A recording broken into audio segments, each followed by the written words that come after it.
मित्र हो, हल्ली बरेच लोक तक्रार घेऊन येतात. स्त्रिया असतील किंवा पुरुष असतील, यांचं म्हणणं असतं की डॉक्टर, आम्ही बऱ्याच गोष्टी करून बसलो, परंतु आमच्या पोटाची चरबी काही केल्या कमी व्हायचं नावच घेत नाही.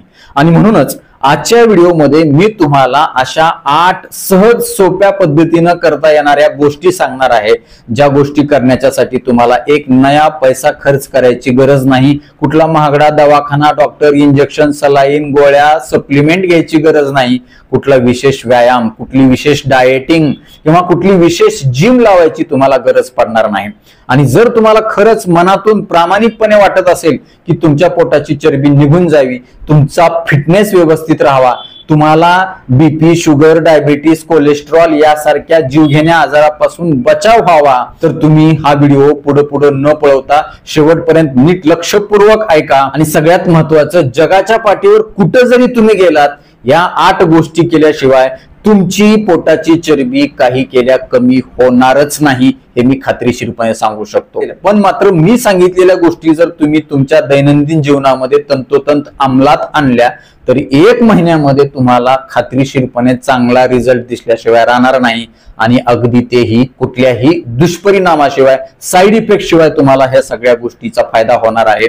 आणि तुमच्या पोटाची चरबी नैसर्गिकरित्या कायमस्वरूपी कमी होण्यासाठी मदत होणार आहे. चला तर पाहूया. त्याआधी छोटीशी विनंती असेल, जर तुम्ही आपल्या चॅनलवरती नवीन असाल किंवा आजपर्यंत तुम्ही आपलं चॅनल सबस्क्राईबच केलं नसेल, तर आता लगेच बाजूचं बेल आयकॉनचं बटन दाबून चॅनल सबस्क्राईब करा, जेणेकरून आरोग्यविषयक अत्यंत महत्वपूर्ण, अभ्यासपूर्ण आणि शास्त्रीय व्हिडिओज तुम्हाला सहज पाहता येतील, तेही अगदी मोफत, कारण सबस्क्राईब करायला पैसे लागत नाहीत. मित्र हो, पोटावर जमा झालेली चरबी फक्त दिसायलाच बेकार दिसते असं नाही, तर या चरबीचा आपल्या एकूण मानसिक आणि शारीरिक आरोग्यावर अतिशय वाईट परिणाम होत असतो, ज्यामुळे ते आपल्यासाठी जीव घेणं देखील ठरू शकतं. त्याचं कारण असं की जेव्हा आपल्या पोटावरती चरबी जमा होते, तेव्हा ही चरबी हळूहळू आपल्या पोटामध्ये असणाऱ्या महत्वाच्या अवयवांच्या वरती त्याच्यामध्ये जमा व्हायला लागते. आणि अक्षरशः हे सगळे अवयव त्या चरबीमध्ये घुसमटून जातात, गुदमरून जातात. जर ही चरबी लिव्हर मध्ये जमा झाली तर फॅटी लिव्हर होतो, लिव्हर सिरोसिस होतो,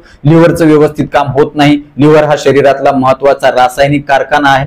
चयापचयाच्या प्रक्रिया त्याच्या माध्यमातून होतात. आणि जेव्हा लिव्हर अशा प्रकारे चरबीमुळे अडचणीत येतं, तेव्हा मेटाबॉलिझम पूर्णपणे बिघडून जातं. जर ही चरबी स्वादुपिंडामध्ये म्हणजे पॅन्क्रियास ग्रंथीमध्ये जर जमा झाली, तर लक्षात घ्या, जर तुमच्या स्वादुपिंडामध्ये फक्त 1 ग्राम जरी चरबी जमा झाली, तर तुम्हाला डायबिटीस होण्याचा धोका कित्येक पटीनं वाढतो. आणि जर ही चरबी किडनीमध्ये जमा झाली, तर किडनीचं काम कमी होतं. आणि ही चरबी जेव्हा रक्तामध्ये मिसळते, रक्तवाहिन्यांच्या आतल्या भिंतीवरती जमा होते, त्यावेळेस त्या रक्तवाहिन्या ह्या अरुंद होतात आणि तिथून जाणारा रक्तप्रवाह हा खंडित होतो. आणि जर ही चरबी हृदयाच्या मांसपेशींना रक्तपुरवठा करणाऱ्या रक्तवाहिनीमध्ये अडकली, जमा झाली, ब्लॉकेजेस तिथं जमा झाले, तर तुम्हाला हृदयविकाराचा धोका निर्माण होऊ शकतो. सोबतच तुम्हाला उच्च रक्तदाब म्हणजे बीपी तुमचा वाढू शकतो. हीच चरबी जेव्हा मेंदूला रक्तपुरवठा करणाऱ्या रक्तवाहिनीमध्ये जमा होते, तेव्हा तुम्हाला पॅरालिसिस, लकवा, स्ट्रोक येऊ शकतो, ज्यामुळे तुम्हाला आयुष्यभर अंथरुणात पडून राहावं लागेल. यासोबतच ही चरबी आतड्यांच्या मध्ये, बाहेर पूर्णपणे जमा होते. आतड्याच्या हालचाली मंदावतात. आपल्या आतड्याची पचन क्षमता आणि शोषण क्षमता खूप मोठ्या प्रमाणामध्ये कमी होते आणि एकूणच आपलं आरोग्य धोक्यात येतं. त्यामुळे पोटाची चरबी कमी करणं अत्यंत महत्वाचं आहे आणि ते तुम्ही मनावर घेऊन केलंच पाहिजे. मला खात्री आहे ह्या सगळ्या गोष्टी तुम्ही मनावर घेऊन आजपासूनच करायला सुरुवात कराल. मित्र हो, यामध्ये सगळ्यात पहिली गोष्ट तुम्हाला करायची ती म्हणजे दिवसभरामध्ये मुबलक पुरेशा प्रमाणामध्ये तुम्हाला पाणी प्यायचंय.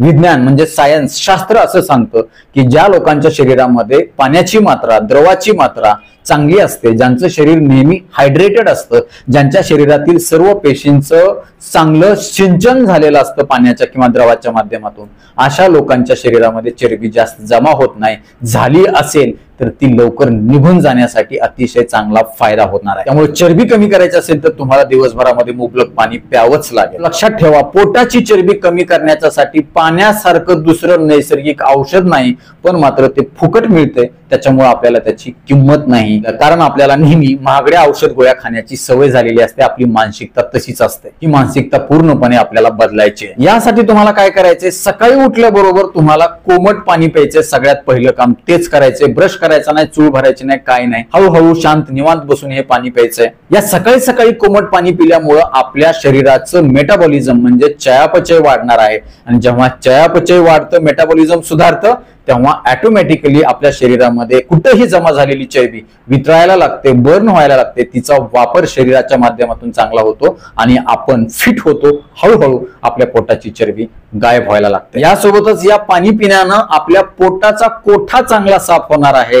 रात्रभर किंवा इतके दिवस जमा झालेली जी शरीरामध्ये आतड्यामध्ये असणारी जी घाण आहे, मल आहे, ती सगळी आतड्याला चिटकून बसलेली ही हळूहळू चांगल्या प्रकारे पुढे सरकवण्यासाठी आणि संडासच्या माध्यमातून ती बाहेर काढून टाकण्यासाठी या पाण्याचा आपल्याला फायदा होणार आहे. आणि लक्षात ठेवा, जेव्हा नियमितपणे एखाद्या माणसाचं पोट साफ होतं तेव्हा त्याच्या पोटावर चरबी जमा होत नाही. आणि जर झालीच असेल तर नियमितपणे अशा प्रकारे पोट जर साफ झालं तर ही चरबी हळूहळू नैसर्गिकरित्या कायमस्वरूपी गायब व्हायला सुरुवात होते. आता पाणी किती प्यावं? तहान जेवढी आहे तेवढं तुम्ही पाणी प्यावं. कमीत कमी 1 ग्लास तरी कोमट पाणी पिणं तुम्ही अपेक्षित आहे. या पाण्यामध्ये काय टाकायचं का? अजिबात काय नाही टाकलं तरी चालतंय. लिंबू टाकू नका, मध टाकू नका, अजून काय टाकू नका. साधं कोमट पाणी तुम्ही प्या. नक्कीच तुम्हाला याचा चांगला फायदा होईल. दुसरी महत्वाची गोष्ट पाण्याच्या बाबतीतच आहे, जेव्हा कधी 2 जेवणाच्या मध्ये तुम्हाला भूक लागते अशा वेळी तुम्ही पहिलं काम करा, पाणी प्या.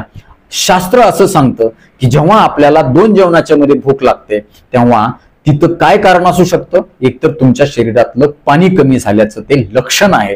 सोबतच तुमची मानसिकता, म्हणजे मला काहीतरी खायचंय, मला काहीतरी भूक लागली, वेळ झाली, सतत काहीतरी तोंडात टाकण्याची सवय असते आपल्याला, ज्याच्यामुळे आपल्या शरीरामध्ये जास्तीचा आहार जातो, जास्तीच्या कॅलरीज जातात आणि पोटाची चरबी कमी होत नाही. त्यामुळे 2 जेवणाच्या मध्ये जेव्हा तुम्हाला कधी खाऊ वाटतं तेव्हा पहिलं काम तुम्ही करा, पाणी प्या. 1 ग्लास 2 ग्लास पाणी प्या. तुमची भूक कुठल्या कुठं पळून जाईल आणि तुम्हाला जास्तीचा आहार जाण्यापासून बचाव होईल, कॅलरी जाण्यापासून बचाव होईल आणि ऑटोमॅटिकली तुमचं शरीर तुमच्या पोटाची चरबी कमी करायला स्वतःहून पुढाकार घेईल. दुसरी महत्वाची गोष्ट आहे, तुमच्या आहारामध्ये तुम्ही प्रोटीनची मात्रा, प्रोटीनयुक्त आहार घ्या. याचं कारण असं आहे की जेव्हा तुम्ही प्रोटीनयुक्त आहार घेता कुठल्या ना कुठल्या माध्यमातून, शाकाहारी असेल किंवा मांसाहारी असेल, अशा वेळी काय होतं, हे प्रोटीन जेव्हा आतड्यामध्ये जातं तेव्हा ते हळूहळू पचवलं जातं. त्यामुळं आतडी जास्त वेळासाठी भरलेली राहतात. त्यामुळे तुमचं पोट जास्त वेळासाठी भरलेलं राहतं. तुम्हाला खावखाव होत नाही. तुम्हाला खावखाव नाही झाली, तुम्हाला जास्तीची भूक नाही लागली, वारंवार भूक नाही लागली, तर तुमच्या पोटामध्ये, शरीरामध्ये जास्तीचे अन्न पदार्थ जाण्यापासून बचाव होईल, जास्तीच्या कॅलरीज जाण्यापासून बचाव होईल आणि ऑटोमॅटिकली तुम्हाला तुमच्या पोटाची चरबी कमी होण्यासाठी मदत होईल. यासोबतच अभ्यास असं देखील सांगतो की प्रोटीनयुक्त आहार आपल्या शरीरामध्ये मेटाबॉलिझमची प्रक्रिया कित्येक पटीनं वेगानं वाढवतो आणि मेटाबॉलिझम चयापचय जेव्हा वाढतं तेव्हा शरीरामध्ये कुठल्याही कोपऱ्यामध्ये जमा झालेलं जे फॅट आहे ते चांगल्या प्रकारे बर्न व्हायला लागतं. आता काही जण म्हणतील, डॉक्टर प्रोटीन सप्लिमेंट घेतलं तर चालेल का? अजिबात नाही. प्रोटीन अगदी सुरुवातीलाच मी तुम्हाला सांगितले, कुठलाही नया पैसा खर्च करायचा अजिबात नाही. निसर्गामध्ये सगळी व्यवस्था आहे. त्यासाठी तुम्ही शाकाहारी प्रोटीन कुठल्या माध्यमातून घेऊ शकता. तुम्ही सर्व प्रकारच्या डाळी खाऊ शकता, ओट्स खाऊ शकता, हरभरे खाऊ शकता, राजमा खाऊ शकता, पनीरचे वेगवेगळे पदार्थ तुम्ही खाऊ शकता, दुधाचे पदार्थ, दही तुम्ही खाऊ शकता. त्यासाठी तुम्ही सकाळच्या नाश्त्यामध्ये ओट्स किंवा पनीर पासून बनवलेले पदार्थ खाऊ शकता. दुपारच्या जेवणामध्ये भिजवलेले हरभरे किंवा भिजवलेल्या राजम्याची भाजी तुम्ही करून खाऊ शकता किंवा 1 वाटी दही जरी खाल्लं तरी तुम्हाला ते सफिशियंट आहे. आणि संध्याकाळच्या जेवणामध्ये तुम्ही डाळ भात खाऊ शकता. याच्यामध्ये मात्र भाताचं प्रमाण कमी आणि डाळीचं प्रमाण जास्त आणि त्यामध्ये प्राधान्यानं तुम्ही मुगाची डाळ आवर्जून रात्रीच्या वेळी खा. सर्वच प्रकारच्या डाळी तुम्ही आलटून पालटून दुपारच्या किंवा सकाळच्या जेवणामध्ये, संध्याकाळच्या जेवणामध्ये घेऊ शकता. मांसाहारामधून सुद्धा प्रोटीन मिळतं, परंतु विज्ञान असं सांगतं की शाकाहारी पदार्थामधून मिळणारं जे प्रोटीन आहे ते आपल्या शरीराला सहज पचणारं आणि चांगल्या प्रकारे लागू पडणारं प्रोटीन आहे. त्यामुळे अशा प्रकारे तुमच्या दररोजच्या आहारामध्ये प्रत्येक जेवणामध्ये प्रोटीनचा समावेश आवर्जूनच करा. त्यातल्या त्यात जेवणाच्या सुरुवातीला तुम्ही आवर्जून खा, म्हणजे तुमचं पोट लवकर भरेल आणि सगळ्यात महत्वाचं, तुमच्या रक्तातील साखर देखील अचानक वेगानं वाढणार नाही. तिसरी महत्वाची गोष्ट आहे, तुमच्या आहारातून तळलेले तेलकट पदार्थ पूर्णपणे वर्ज करा, बंद करा. तुम्ही बघा, जर एखाद्या दिवशी आपल्या खाण्यामध्ये जास्तीचे तळलेले तेलकट पदार्थ आले सणावाराला तर काय होतं, आपलं पोट गच्च होते, अस्वस्थ वाटायला लागतं, गॅस होतो, पोट डंबरल्यासारखं वाटतं, एकूणच आपल्या पचनशक्तीवर जास्तीचा लोड येतो, ताण येतो.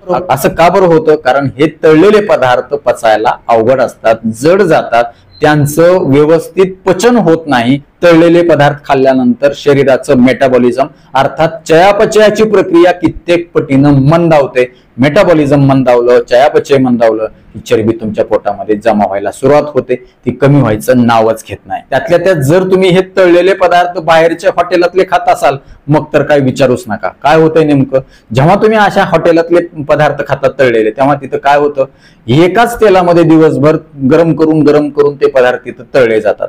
आणि विज्ञान शास्त्र असं सांगतं की जेव्हा तुम्ही एखाद्या तेलाला वारंवार गरम करता तेव्हा तिथं काही विषारी घटक तयार होतात ज्याचं नाव आहे ट्रान्स फॅट.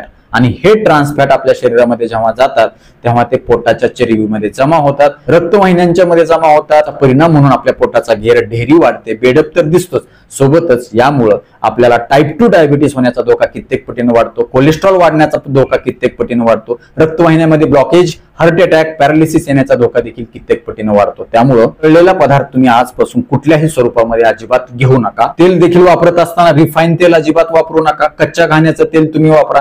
तेलाचं प्रमाण एकूणच तुमच्या आहारामधून कमी करा. 10-20% तरी तुमचं प्रमाण तेलाचं हे कमी असलं पाहिजे नियमित पेक्षा. यासोबतच दरवेळी जेवण करत असताना तुमच्या भाजीमध्ये किंवा कुठल्याही पदार्थामध्ये ज्याच्यामध्ये तुम्ही टाकू शकता तिथं तुम्ही 1 चमचा शुद्ध तूप टाका.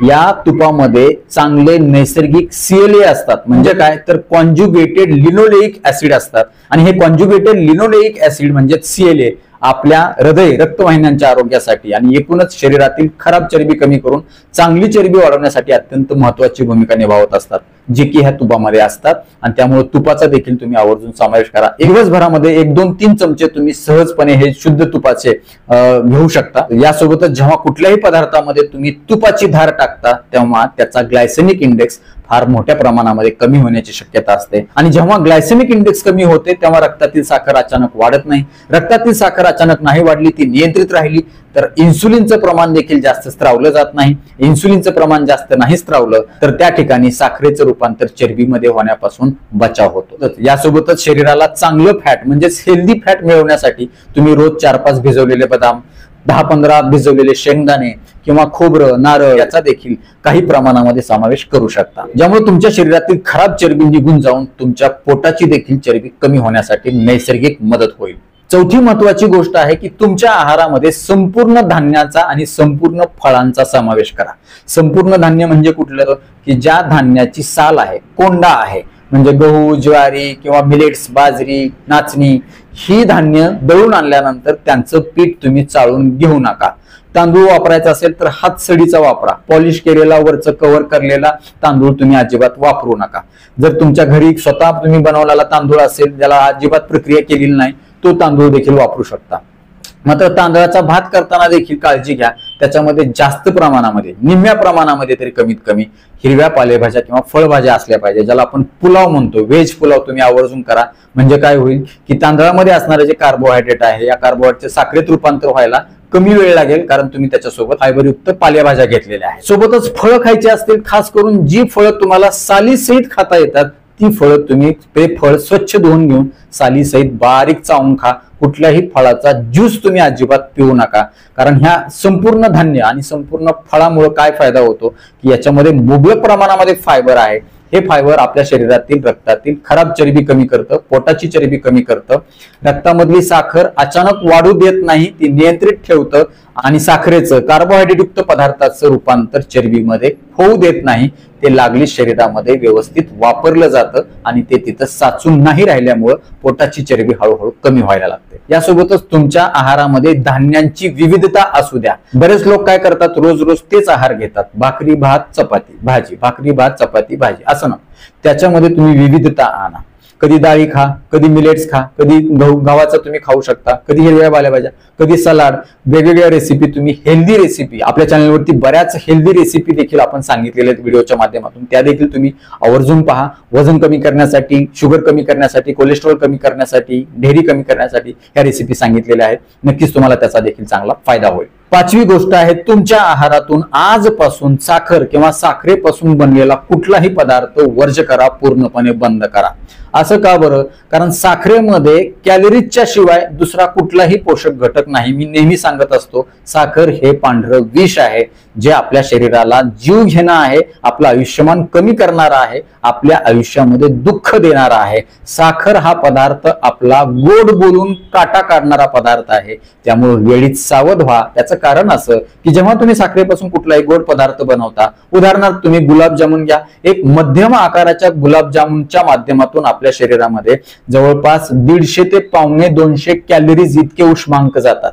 आणि एवढे उष्मांक तुम्हाला जर जाळायचे असतील आपल्या शरीराला, तर साधारण तुम्हाला 3 ते 4 किलोमीटर चालावं लागतं. यावरून लक्षात घ्या आपल्या शरीरामध्ये किती कॅलरीज अनावश्यक चाललेले आहेत. जिभेला खाताना गोड गोड वाटतं, परंतु संपूर्ण त्रास शरीराला सहन करावा लागतो. आपल्या पुढच्या आयुष्यामध्ये आपलं शरीराचं मनाचं वाटोळं होतं, आपला दवाखान्यात पैसा वेळ खर्च जातो, मनस्ताप होतो, एकूणच कुटुंबामध्ये कसलंही सुख राहत नाही. हे सुख जर तुम्हाला मिळवायचं असेल ना, तर ह्या सगळ्या गोष्टी अत्यंत माझी प्रामाणिकपणे विनंती आहे तुम्हाला, याच्यामध्ये माझा अजिबात काही सुद्धा फायदा नाही, स्वार्थ नाही. या सगळ्या गोष्टी एवढ्या पोटतिडकीनं तळमळीनं प्रामाणिकपणे तुम्हाला कोणी सुद्धा सांगणार नाही. पण मी मात्र तुमच्या प्रेमापोटी सांगतोय, वारंवार सांगतोय. मात्र तुमच्याकडून एकच अपेक्षा आहे की या सगळ्या गोष्टी तुम्ही फक्त अंमलबजावणी करा. तुमच्या आयुष्यामध्ये तुमच्या आयुष्याचं सोनं झाल्याशिवाय राहणार नाही. मित्र जेव्हा तुम्ही साखर किंवा साखरेचे गोड पदार्थ खाता कुठल्या ना कुठल्या माध्यमातून, तेव्हा तुमच्या रक्तातील साखर वाढते. रक्तातील साखर जास्त वाढली की तुमच्या पॅन्क्रियाज मधून जास्तीचं इन्सुलिन स्त्रावलं जातं. एक वेळ अशी येते की तुमच्या इन्सुलिनला तुमच्या शरीरातील साखर अजिबात रिस्पॉन्स देत नाही, ज्याला आपण इन्सुलिन रेजिस्टन्स असं म्हणतो. आणि चा परिणाम म्हणून रक्तामध्ये वाढलेल्या या अतिरिक्त साखरेचं रूपांतर चरबीमध्ये होतं आणि ही चरबी सगळ्यात पहिल्यांदा पोटाच्या आजूबाजूलाच जमा होते आणि तुमची ढेरी वाढते. त्यामुळे हे पथ्य तुम्ही आवर्जून पाळाच पाळा. फक्त 1 आठवडा तुम्ही बंद करून पहा, तुम्हाला जादुई परिणाम तुमच्या शरीरावर झालेले बघायला मिळतील. आणि त्याच्यानंतर मग तुम्ही आयुष्यभर कधीच साखरेचं नाव देखील घेणार नाही. 6वी महत्वाची गोष्ट आहे ती म्हणजे, जर तुम्हाला कुठलं व्यसन असेल, दारू असेल, तंबाखू असेल, बियर असेल, वाईन असेल, देशी असेल, विदेशी असेल किंवा सिगारेटचं व्यसन असेल, तर ते आजच बंद करा. कारण या सगळ्या गोष्टी करून जर ही सगळी व्यसनं तुमची चालू असतील तर त्याचा देखील अजिबात फायदा होणार नाही. काही महिला देखील मिश्री लावतात किंवा तंबाखू देखील खातात. त्यांनी देखील लक्षात घ्यावं की तुमच्या शरीरासाठी ही अतिशय घातक असणारी तंबाखू दारू आहे. त्यामुळं हातानं आपल्या पायावरती धोंडा मारून घेऊ नका. हे सगळे पदार्थ खाल्ल्यानंतर किंवा खाताना तुम्हाला आनंद वाटत असला तरी तुमच्या आयुष्यामध्ये पुढे सगळं दुःख येणार आहे, अंधार येणार आहे. हे लक्षात ठेवा. आजच सावध व्हा. ही सगळी व्यसनं तुम्ही बंद करा. पोटाचा घेर देखील तुमचा कमी व्हायला सुरुवात होईल. 7वी गोष्ट आहे ती म्हणजे नियमित व्यायाम. मी तुम्हाला कुठलाही अवघड व्यायाम किंवा योगासनं सांगणार नाही. फक्त किमान अर्धा तास, शक्य असेल तर अजून पाऊण तास, 1 तास तुम्ही जेवढ्या शक्य असेल तितक्या वेगानं, जेवढ्या शक्य असेल तितका वेळ तुम्ही चालण्याचा व्यायाम करा, पायी चालण्याचा व्यायाम करा. हे चालताना मात्र तुमच्या पायामध्ये कम्फर्ट असणारे स्पोर्ट्स शूज असू द्या, ज्यामुळे तुम्हाला चांगलं चालता येईल. चालल्यामुळे तुमचे पाय दुखणार नाहीत आणि एकूणच ह्या चालण्याचा तुमच्या पोटाची चरबी कमी होण्यासाठी नैसर्गिक फायदा होईल. त्याचं कारण असं की जेव्हा आपण चालण्याचा व्यायाम करतो तेव्हा आपल्या शरीरातली जे विषारी घटक असते ते घामाच्या माध्यमातून निघून जातात. बॉडी नैसर्गिकरित्या डिटॉक्स होते. यासोबतच आतड्याचं आरोग्य, पचनशक्तीचं आरोग्य सुधारतं. मेटाबॉलिझम म्हणजे चयापचयाचा जो स्पीड आहे, वेग आहे, तो कित्येक पटीनं सुधारतो आणि एकूणच तुमच्या दिवसभरामध्ये घेतलेला जो आहार आहे चांगल्या प्रकारे शरीरामध्ये पचवला जातो. तो चरबीच्या रूपात साचवण्यापासून मज्जाव होतो, बचाव होतो आणि चा परिणाम म्हणून तुमच्या पोटाची चरबी कमी होते. आणि 8वी सगळ्यात महत्वाची गोष्ट आहे ती म्हणजे दररोज संध्याकाळचं जेवण तुम्ही 6:30-6 पर्यंतच करा, 7च्या अगोदरच करा. कारण त्याचं असं आहे की जसं जसा दिवस मावळतो, जसं जसा सूर्य अस्ताला जातो, तसं तसं आपल्या शरीराचं मेटाबॉलिझम, चयापचय हे मंदावलेलं असतं, भूकाग्नी मंदावलेला असतो. पचन होण्याची, पचन करण्याची जी क्षमता आहे ती कमी झालेली असते. अशा वेळी जर तुम्ही लवकर जेवण घेतलं तर तुम्ही खाल्लेलं अन्न चांगलं पचेल. जर तुम्ही रात्री उशिरा येऊन कामावरून जेवण करून लगेच झोपत असाल तर तुम्ही खाल्लेलं अन्न व्यवस्थित पचणार नाही, त्याचं चरबीमध्ये रूपांतर होईल आणि तुमच्या पोटाची डेअरी काही केल्या कमीच होणार नाही. त्यामुळं माझी विनंती असेल की काहीही करा, इकडचं जग तिकडं करा. तुमची कुठलीही अडचण असू द्या, आपल्या शरीरापेक्षा, आपल्या तब्येतीपेक्षा कुठलीही गोष्ट महत्वाची नाही.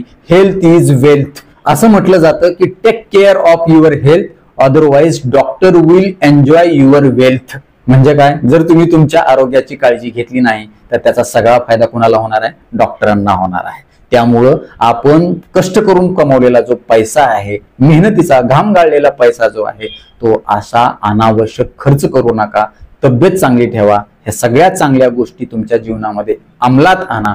नक्कीच तुमच्या कुटुंबाचं आरोग्य चांगलं राहण्यासाठी अतिशय चांगला फायदा होईल. मित्र हो, हे संध्याकाळी लवकर जेवण हे काय आजचं नाही, पूर्वापार हे चालत आलेलं आहे, प्राचीन युगापासून चालू आलेलं आहे. जैन लोक तुम्ही बघा किंवा अगोदरचे साधू संत बघा किंवा निसर्गातले बरेच प्राणी दिवस मावळल्यानंतर अजिबात काही खात पित नाहीत, लक्षात घ्या. त्यामुळे हा नियम आपल्याला देखील लागू होतो. जर तुम्ही लागू केला तर 2च दिवसांनी तुम्ही म्हणाल की डॉक्टर आज लय हलकं वाटायले, फ्रेश वाटायले, माझं पोट थोडंसं कमी झाल्यासारखं वाटायले, हे तुम्ही मला कमेंट करून सांगाल. आणि बऱ्याच जणांनी अशा प्रकारच्या कमेंट करून मला सांगितलेलं देखील आहे. या लवकर जेवण्यामुळे तुमच्या रक्तातील साखरेचं प्रमाण देखील चांगलं कमी होतं, इन्सुलिनचं प्रमाण देखील चांगल्या प्रकारे कंट्रोलमध्ये राहतं आणि परिणामी तुमच्या पोटाची चरबी नैसर्गिकरित्या कमी होण्यासाठी मदत होते. परत एकदा जाता जाता उजळणी करतो. सगळ्यात पहिला पॉइंट आहे भरपूर पाणी प्या. त्यातल्या त्यात सकाळी उठल्याबरोबर तुम्ही कोमट पाणी 1 ग्लास 2 ग्लास आवर्जून प्या. दुसरी गोष्ट, तुमच्या आहारामध्ये प्रोटीनचं प्रमाण वाढवा. तिसरी गोष्ट, तुमच्या आहारामधून तळलेले पदार्थ पूर्णपणे वर्ज करा. चौथी गोष्ट, तुमच्या आहारामध्ये संपूर्ण धान्य आणि संपूर्ण फळांचा सालीसहित कोंड्यासहित समावेश करा. पाचवी गोष्ट, आहारामधून साखर आणि साखरेपासून बनवलेले गोड पदार्थ पूर्णपणे वर्ज करा, बंद करा. सहावी गोष्ट, जर तुम्हाला दारू, तंबाखू, बिडी, सिगारेट याचं व्यसन असेल तर ते देखील पूर्णपणे बंद करा. सातवी गोष्ट, दररोज किमान अर्धा तास तरी वेगानं चालण्याचा, शक्य तितक्या वेगानं चालण्याचा व्यायाम करा. आणि सगळ्यात महत्वाची 8वी गोष्ट ती म्हणजे दररोज रात्रीचं जेवण तुम्ही संध्याकाळी 6:30-7च्या अगोदरच करा. तर नक्कीच मित्र हा व्हिडिओ तुम्हाला उपयुक्त वाटलाच असेल याची मला खात्री आहे. या व्हिडिओमध्ये सांगितलेल्या गोष्टी आजपासून करायला कोण कोण सुरुवात करणार आहे आम्हाला कमेंट बॉक्समध्ये कळवा. ते कळवत असताना तुमच्या गावाचं नाव आवर्जून लिहा. हा व्हिडिओ तुम्हाला खरंच मनातून आवडला असेल तर लाईकचं बटन न दाबता पुढे जाऊ नका. तुमच्या जास्तीत जास्त मित्र नातेवाईकांना शेअर करा, जेणेकरून त्यांना देखील पोटाची चरबी नैसर्गिकरित्या एक नया पैसा खर्च न करता कमी करता येईल. ते तुम्हाला थँक्यू म्हणतील, मला देखील दुवा देतील, छान छान आशीर्वाद देतील. मित्र हो, आता वेळ आलेली आहे मागच्या व्हिडिओमध्ये छान छान कमेंट केलेल्या प्रेक्षकांची नावं जाहीर करण्याची. त्यामध्ये पहिली कमेंट आहे मनीषा चव्हाण यांची. त्या म्हणतात तुमचे व्हिडिओ अतिशय चांगले असतात, मी माझ्या स्टेटसला ठेवते, सर्वांना शेअर करेल. तुमचे धन्यवाद. दुसरी कमेंट आहे संदीप अहिरे यांची. ते म्हणतात की अशी माहिती कुठलेच डॉक्टर युट्यूब वरती सांगत नाहीत, धन्यवाद. आणि तिसरी कमेंट आहे कल्पना उदावंते यांची. त्यांना आपले व्हिडिओ बघितल्यानंतर कशा प्रकारे आनंद होत असतो हे तुम्ही कमेंट मध्ये बघू शकता. मित्र हो, परत एकदा जाता जाता विनंती करतो, जर चॅनल सबस्क्राईब केलं नसेल तर आता लगेच सबस्क्राईब करा. आपल्या मित्र नातेवाईकांना देखील आवर्जून सबस्क्राईब करायला सांगा. कारण तुम्ही केलेलं सबस्क्रिप्शन, तुम्ही केलेल्या लाईक्स, तुम्ही केलेल्या छान छान कमेंट्स हेच आमच्यासाठी टॉनिक असतं. ज्या टॉनिकच्या बळावर, जोरावर आम्ही अजून चांगले या पुढच्या काळामध्ये आरोग्यविषयक शास्त्रीय माहिती देणारे व्हिडिओ बनवू, तुम्हाला सहज समजतील असे. त्यासाठी आम्हाला प्रेरणा मिळेल, ताकद मिळेल. तुर्तास आजच्या व्हिडिओमध्ये इथंच थांबूया. लवकरच भेटूया नवीन व्हिडिओमध्ये नवीन विषयासह. तोपर्यंत आनंदी रहा, निरोगी रहा. धन्यवाद.